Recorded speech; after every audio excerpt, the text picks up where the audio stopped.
Everyone, আমি HSC ২৭ সালের student and আমার হাফ ইয়ারলি এক্সামিনেশন হচ্ছে জানুয়ারি থেকে শুরু হবে। অ্যান্ড গেস হোয়াট, আমার এক্সাম খুবই সামনে, বাট আমার সিলেবাস এখনও শেষ হয় নাই।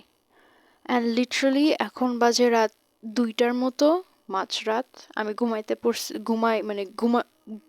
বেডে গেছি হচ্ছে গিয়ে 10টার দিকে। আমার সারা রাত ঘুম হয়নি because of exam tensions and আমার সিলেবাস শেষ হয়নি। সো আমি ভাবলাম যে আমি তোমাদের জন্য একটা ভিডিও বানাই, যারা আমার মতো অবস্থায় আছো, যারা সিলেবাস এখনো শেষ হয় নাই। আম, আমি জানি সিলেবাস শেষ হয়নি, অনেক টেনশন কাজ করতেছে, বাট এই টাইমে না আমাদের ইমোশন কাজ করে, মানে আমাদের ব্রেইনটা কাজ করে না যে আমরা কিভাবে কি করব। সো আমি ভাবতেছি কি যে আমার মতো যারা আসো তাদের জন্য একটা অ্যাডভাইস দিতে চাই। মানে অ্যাডভাইস, আমি জানি আমার অতটা বয়স হয়নি যে আমি অ্যাডভাইস দিব, বাট একটা সাজেশন দিতে চাই। সেটা হচ্ছে, আমরা বলে না, don't work hard but work smart.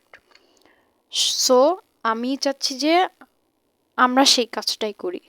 তুমি বইয়ের মেইন থিমটা পড়ো অ্যান্ড তোমার ডিপে যাওয়া লাগবে না ফর হাফ ইয়ারলি এক্সামিনেশনস। মানে যেহেতু তোমার টাইম কম, তুমি পড়তে বসো আমার মতো। আমিও পড়তে বসতে চাচ্ছি অ্যান্ড আমি নিজেকে প্রমিস করতেছি যে 2026 সালে আমি এরকম ভণ্ডামি করবো না যতটা আমি 2025 সালে করছি। এটা আমি নিজেকে প্রমিস করতেছি, সেলফ প্রমিস।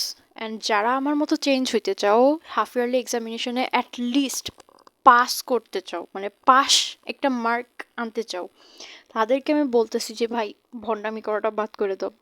আমি আর ভণ্ডামি করতেছি না, আমি প্রমিস করতেছি নিজেরে। সো তোমরা পড়তে বসো ভাই। আমি পড়তে বসতে চাচ্ছি অ্যান্ড আমি তোমাদেরকে চ্যালেঞ্জ করতেছি, আমি নিজেকেও চ্যালেঞ্জ করছি যে আমি আমার টপার ফ্রেন্ড যারা আছে তাদের থেকে আমি দ্বিগুণ টাইম পড়বো। ওরা যদি পড়ে 5 ঘন্টা, আমি পড়বো 10 ঘন্টা 12 ঘন্টা।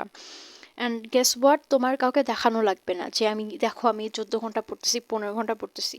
বাট সেলফ স্যাটিসফ্যাকশন, নিজের সেলফ স্যাটিসফ্যাকশনটা রাখো যে না, আমি পড়তেছি। Okay, and best of luck for examinations.